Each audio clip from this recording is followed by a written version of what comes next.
रात के लगभग 2 बज रहे थे। घड़ी की टिक टिक के अलावा पूरे घर में गहरा सन्नाटा था और उसी सन्नाटे के बीच एक कमरे में निहारिका अपने बिस्तर पर लेटी हुई थी। उसकी आंखों में गहरी नींद भरी हुई थी, मगर उसके बावजूद भी उसकी पलकें एक पल को भी झपकने का नाम नहीं ले रही थी। उसे देखकर ऐसा लग रहा था जैसे तो वो नींद के लिए बहुत दिनों से तड़प रही हो। उसकी आंखों से झर-झर करके आंसू बह रहे थे। ऐसा लग रहा था मानो वो खुद ही अपनी मौत को बुलाना चाहती हो। सूखे हुए होंठ और शरीर जैसे लकड़ी का ढांचा बन चुका था और शरीर का हर एक अंग बिल्कुल सफेद पड़ चुका था, जैसे तो किसी ने उसके शरीर से उसका सारा खून ही निकाल लिया हो। वो दबी हुई आवाज में कुछ कहने की कोशिश कर रही थी। बहुत प्यास लगी है, पानी चाहिए, पानी दे दो अनु। अनु। उसी कमरे में दूसरा बिस्तर लगाए एक और लड़की सो रही थी। निहारिका लगातार बहुत देर से उसे धीमे धीमे आवाज में पुकार रही थी और कुछ देर बाद निहारिका की आवाज से उसकी आंख खुली। उसने निहारिका की तरफ देखा और अचानक से उठ खड़ी हुई। माफ करना दीदी, मुझे आपकी आवाज सुनाई ही नहीं दी। मैं अभी आपको पानी पिलाती हूँ। अनु से टेबल पर रखे जग से गिलास में पानी डाला। उसने अपने हाथों के सहारे से बड़ी ही मुश्किल से निहारिका को बैठाया। निहारिका की हालत इतनी खराब थी कि वो खुद अपने हाथों से पानी भी नहीं पी पा रही थी, इसलिए अनु अपने हाथों से उसे पानी पिला रही थी। मगर निहारिका इतनी कमजोर हो चुकी थी कि गिलास का आधा पानी उसके होठों से गिरता हुआ उसके कपड़ों पर गिर रहा था। वो ठीक से पानी भी नहीं पी पाई और उसने गिलास से अपना मुंह पीछे की तरफ हटा लिया और अपनी आंखों से गिरते हुए आंसुओं को अपने हाथों से साफ करने लगी। न जाने किस गुनाह की सजा भुगत रही हूँ मैं। ऐसा क्या पाप किया था मैंने जो एक हंसती खेलती जिंदगी से मेरी जिंदगी ऐसी हो गई। इतनी लाचार हो गई हूँ कि अपने हाथों से तो क्या, किसी और के हाथों से भी ठीक से पानी तक नहीं पी सकती। ऐसी जिंदगी से तो अच्छा हो कि भगवान मुझे अपने पास ही बुला ले। कम से कम मुझे इस दर्द से तो छुटकारा मिलेगा। ऐसा मत कहो दीदी, भगवान करे कि आप जल्दी ठीक हो जाओ। अब आपकी ऐसी हालत मुझसे और नहीं देखी जाती। पापा कल दूसरे डॉक्टर को लेकर आएंगे, देखना इस बार आप बिल्कुल ठीक हो जाओगी। अनु ने निहारिका की आंखों के आंसुओं को साफ किया और उसे सहारा देते हुए बिस्तर पर लेटाया। वो उसके बिस्तर पर ही उसके पास बैठकर उसके सर को सहलाने लगी ताकि उसे नींद आ जाए, मगर उसकी आंखों को जैसे बंद होना मंजूर ही नहीं था। वो सोने की कोशिश करती तो उसकी आंखों में ऐसी चुभन होती जैसे कई सौ कांटों को कोई उसकी आंखों में चुभाने की कोशिश कर रहा हो। उसे सहलाते सहलाते अनु को नींद आ गई, मगर निहारिका तो न जाने कितनी रातों से नहीं सोई थी। सुबह हुई तो मिस्टर महेश एक डॉक्टर को घर लेकर आए। अब आप ही कुछ कीजिए डॉक्टर। अस्पताल में भी इसे बहुत बार एडमिट करा लिया, लेकिन जितनी बार इसे हॉस्पिटल लेकर गए उतनी बार इसकी तबीयत और ज्यादा खराब होती गई। ठीक है, मैं इनका ब्लड सैंपल ले जाता हूँ। ब्लड टेस्ट के बाद जो रिपोर्ट आएगी उसके बाद ही मैं कुछ बता सकता हूँ, मगर इनको देखने से तो इनकी हालत कुछ ज्यादा ही खराब लग रही है। मैं यहाँ पर नर्स को उनकी देखभाल के लिए छोड़ जाता हूँ। इमरजेंसी के लिए कोई प्रोफेशनल उनके साथ होना चाहिए। ठीक है डॉक्टर साहब, वैसे भी हमें निहारिका की देखभाल के लिए एक नर्स की जरूरत थी ही। Thank you so much. Doctor ने निहारिका की देखभाल के लिए एक नर्स को उसके पास रख दिया, मगर शाम को जब नर्स निहारिका को खाना खिला रही थी तो अचानक उसकी तबीयत खराब होने लगी। अनु जैसे ही कमरे में आई तो उसने देखा कि नर्स बेहोश होकर जमीन पर गिरी हुई है। उसने उसके चेहरे पर पानी छिड़का तो उसे होश आया।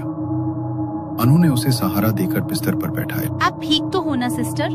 आप अचानक से बेहोश होकर कैसे गिर गई? पता नहीं, मैं तो बस इनको खाना खिला रही थी और अचानक मुझे लगा कि मेरे आसपास कोई अजीब सी परछाई घूम रही है।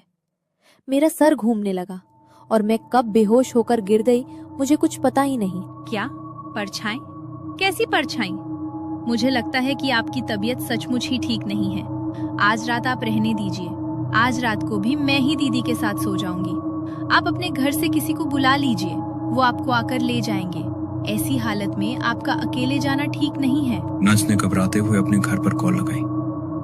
उसका चेहरा देखकर ऐसा लग रहा था जैसे तो वो कुछ छुपा रही हो और बस जल्दी से वहां से निकल जाना चाहती हो।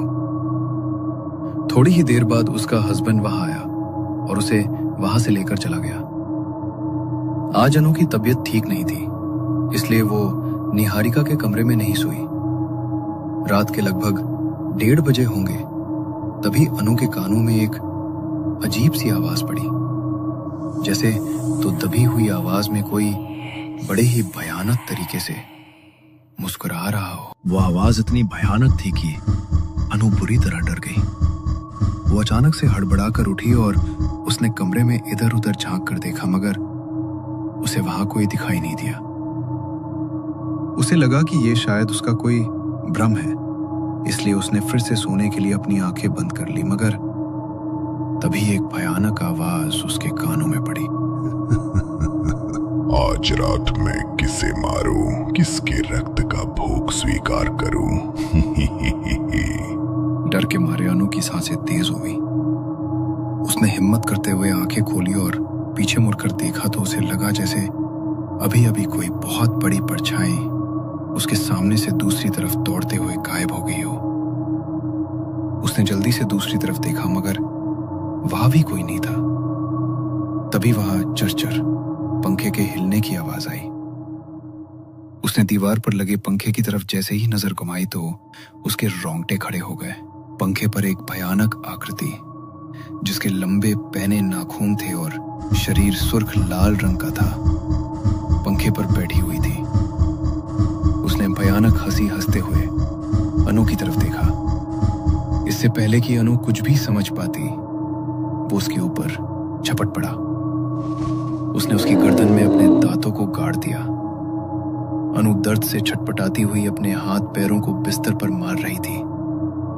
वो दर्द से तड़पती हुई चीखने की कोशिश कर रही थी, मगर उसकी चीखों की आवाज उसके गले से बाहर निकल ही नहीं रही थी। कुछ देर तक तड़पने के बाद वो बिल्कुल शांत हो गई। उसके शरीर का सारा खून अब खत्म हो चुका था। खून की एक बूंद भी वहां पर नजर नहीं आ रही थी और उसकी गर्दन से उस आकृति के दांतों के निशान भी अब गायब हो चुके थे। अनु ने अपनी आखिरी सांस ली और वो भयानक आकृति भी वहां से गायब हो गई। अगली सुबह जब घर में सबकी आंख खुली तो सबसे पहले अनीता निहारिका के कमरे में आई। उसने उसे नाश्ता कराया और अनु को जगाने के लिए उसके कमरे में गई, मगर जैसे ही उसने अनु के कमरे का दरवाजा खोला तो उसकी जोरदार चीख निकल गई।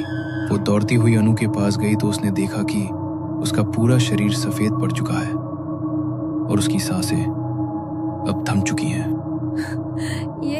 ये क्या हो गया मेरी बच्ची को? किसकी नजर लगी तुझे? उठ जा मेरी बच्ची, तू इस तरह अपनी माँ को छोड़कर नहीं जा सकती। अनीता के रोने की आवाज सुनकर महेश भी दौड़ता हुआ वहां आया और जब उसने अपनी आंखों के सामने अपनी बेटी का मृत शरीर देखा तो रो रो कर उसका भी बुरा हाल हो गया। कुछ देर बाद घर में अनु की अंतिम क्रिया करने के लिए उसे शमशान ले जाया गया। निहारिका को जब ये पता चला तो उसकी आंखों से झरझर कर आंसू बहने लगे। उसके शरीर में इतनी भी ताकत नहीं थी कि वो उठकर अपनी बहन को अंतिम विदाई दे सके। उसने अनु की तस्वीर को अपने सीने से लगाया और उसे याद करते हुए रोने लगी। कहाँ चली गई तू अनु? एक तू ही तो थी जो हमेशा मेरे साथ रहती थी, मेरा ध्यान रखती थी। काश तेरी जगह भगवान मुझे उठा लेता। घर में रो रो कर सबका बुरा हाल था। कुछ दिनों बाद धीरे धीरे चीजें सामान्य होने लगी। अनु के जाने का दुख तो उनके अंदर से कोई नहीं खत्म कर सकता था, मगर समय के साथ इंसान खुद के दुख को बस अपने अंदर छुपा लेता है। अनु की मौत को लगभग 1 महीना बीतने वाला था। निहारिका की हालत अब और खराब होती जा रही थी। उसके शरीर को साफ करने के लिए अनीता ने उसे बिस्तर पर बैठाया, मगर उसने जैसे ही उसकी चादर की तरफ देखा तो डर के मारे उसका शरीर कांप उठा। निहारिका की कमर का मांस गलने लगा था और उसकी चादर पर उसका मांस खाने वाले कीड़े रंग रहे थे। अनीता ने निहारिका की टी शर्ट को उठाकर देखा तो अनगिनत कीड़े उसकी कमर पर चिपके हुए थे। हे भगवान, तेरा तो पूरा शरीर गल रहा है।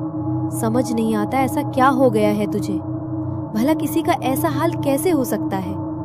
ये कीड़े तेरे शरीर को खा रहे हैं। क्या तुझे दर्द नहीं होता?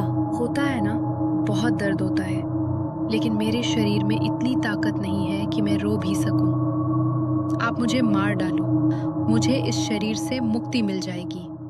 हर रोज तड़प तड़प कर जीने से तो अच्छा है कि मैं खुद की इच्छा से अपनी जान दे दूं। ये कैसा दिन आ गया है हमारी जिंदगी में। अनु के खोने का दुख अभी तक मन से उतरा नहीं, और इधर तेरी हालत। मुझे तो लगता है किसी ने तुझ पर कोई काली क्रिया कर दी है। काली क्रिया? अनीता ने जैसे ही काली क्रिया कहा तो अचानक से उसके दिमाग में एक बात आई। अमावस।